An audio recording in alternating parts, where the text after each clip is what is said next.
یہ ہجری کا لفظ ہمیں یاد دلاتا ہے، ہجری کا لفظ ہمیں یاد دلاتا ہے کہ آج جو امت مسلمہ اور اس مذہب کے پیروکار دنیا میں سب سے زیادہ مانے جاتے ہیں تعداد کے اعتبار سے،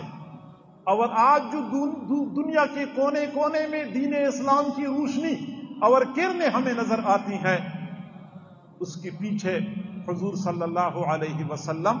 اور ان کے جانثاروں کی ہجرت کی عظیم قربانی تھی۔ اور ہجری بول کے ہمیں یہ پیغام دیا جاتا ہے کہ آج بھی اگر آپ لوگوں کو عظمت رفتہ چاہیے، تاریخ دہرانا چاہتے ہیں اور ضعف کو قوت میں بدلنا چاہتے ہیں،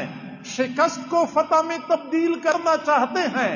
تو آج بھی وہی طریقہ اپنانا ہوگا جو 1443 سال پہلے حضور صلی اللہ علیہ وسلم اور حضرات صحابہ کرام نے اختیار کیا تھا۔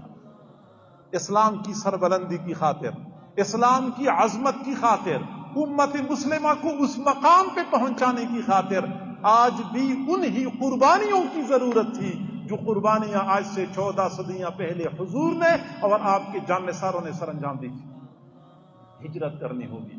ہجرت وطن کو چھوڑنے کا نام ہے، اور صرف وطن کو چھوڑنا نہیں، اپنے خیش قبیلے کو چھوڑنے کا نام ہے۔ اگر اللہ رب العزت کے ساتھ تعلق میں اپنا وطن رکاوٹ بنے تو وطن کو چھوڑیں،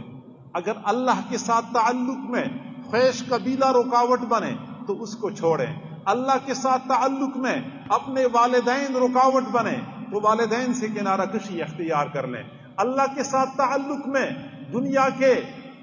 باطل اور فانی محبوب رکاوٹ بنے تو اس تعلق کو خیربات کہہ دیں، اللہ کے ساتھ تعلق میں اگر مال پیسہ کام کاروبار رکاوٹ بنے تو اس کو بھی خیربات کہہ دیں، اللہ کے ساتھ تعلق میں اگر اولاد رکاوٹ بنے تو اولاد سے بھی اعراض کر لے، کنارہ کشی اختیار کر لیں، اللہ کے ساتھ تعلق کو وابستہ کرنے کے لیے تمام تر گناہوں کو چھوڑ دیں۔ والمہاجر من حجر ما نہی اللہ عنہ، اصل مہاجر وہ ہوتا ہے جو تمام تر گناہوں کو اور منہیات کو ترک کر دے۔ حضرت عمر رضی اللہ تعالیٰ عنہ کے کارناموں میں سے عظیم ترین کارنامہ یہ ہے کہ انہوں نے اسلامی تقویم کا آغاز ہجرت سے فرمایا، اور جیسے میں نے پہلے عرض کیا